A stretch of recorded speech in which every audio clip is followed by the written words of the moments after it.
Hey guys, Ethan here.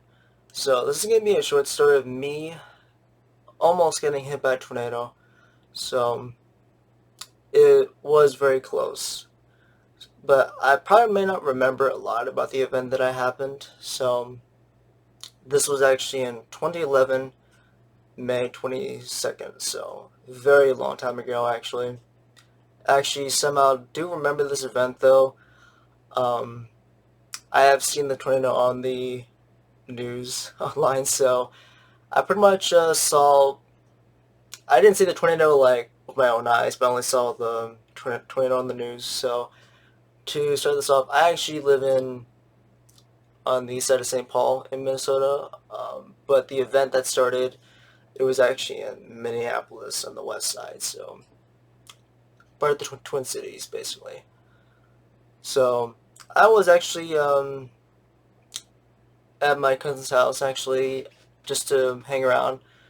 I believe we were just chit chatting for quite very long. So I can't remember what I was chatting about, so that doesn't really matter at this point. But what I'm going to tell you guys is that this is something that I never expected at all. So I was looking outside and it was raining a lot. Like I said before, I'm not going to be able to remember a lot of the details because this was very, very long. So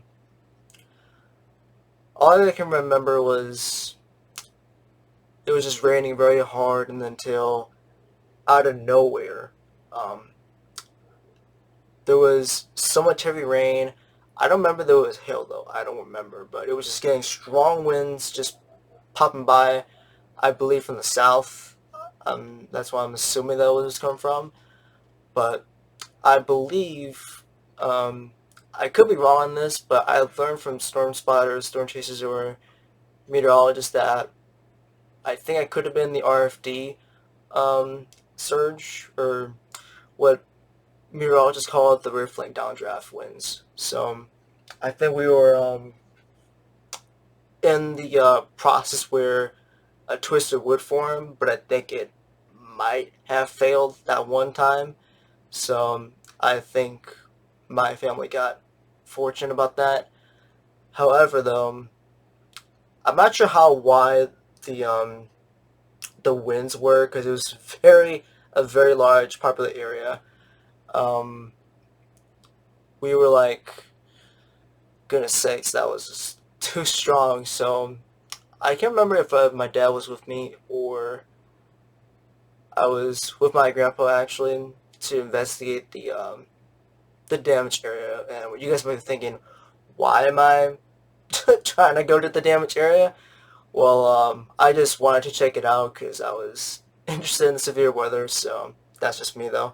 So we did that though, and holy cow, there was so much trees knocked down, and I believe there was a roof. I can't remember. There was one certain house I remember had a broken roof. I think the tree was on it though. I can't remember. But yeah, there was a lot of damage though. So much damage. I actually can see in the air like helicopters, just like scouting the area. It was that crazy though. I'm not sure how long we were out driving to investigate the area of the damage, but I think it was like 20 to 30 minutes. So I think that's how long we were out there for until we came back and coming up to the part where we popped up the news about the severe weather. That is when I first saw my first tornado of my life. Though actually, I haven't seen one physically with my eyes, but seeing on the news is kind of um, not my thing. I'm not really a fan of looking over a twister on the news, but if I would love to see one with my own eyes. But the news is what was much better than anything else I could have seen so far. So we were looking though. I believe there was a highway. I didn't see this on the image though. So I actually somehow remember this part though that we were looking at the highway and we can see the twister though. And I was just watching it racing off. I actually had no idea where this thing was racing off to. It was just moving from right to left, moving pretty fast. I think this was moving, I think, I'm not going to get this right though. I'm pretty sure it was moving 30 to 40 miles per hour based on the ground speed.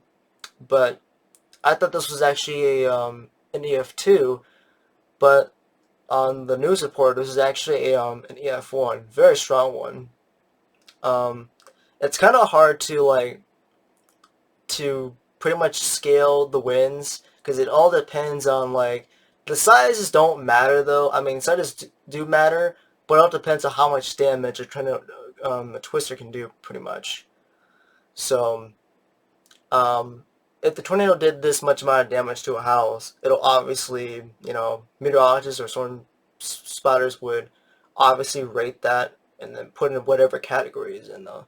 So I was just a bit off on that one. So I thought it was an EF2, but it was just an F1. So very, very strong one. But it did not last on the ground for that long. I think it only lasts for probably 7 seconds, more or less. I think that's how much it lasts for on the ground. But I don't believe any fatalities were reported though. So I think everyone was safe though. I can't remember the top of my head though. But that's pretty much my story though. Getting super close by a tornado, even though tornado did not form the first time though, because I believe the jet of the energy from the storm kind of it failed to produce one. So I think later on it decided to produce one. So very close actually. I will never forget that. And probably the first time I've seen a tornado on the news. So hopefully you guys enjoyed my small tornado story though, even though it's just something that I don't remember very often though, but I will remember that news on the TV about me seeing that tornado form over very far up to the north side of Minneapolis. But anyway, love my tale of you guys, and as always, stay strong out there, and I'll catch you guys another time.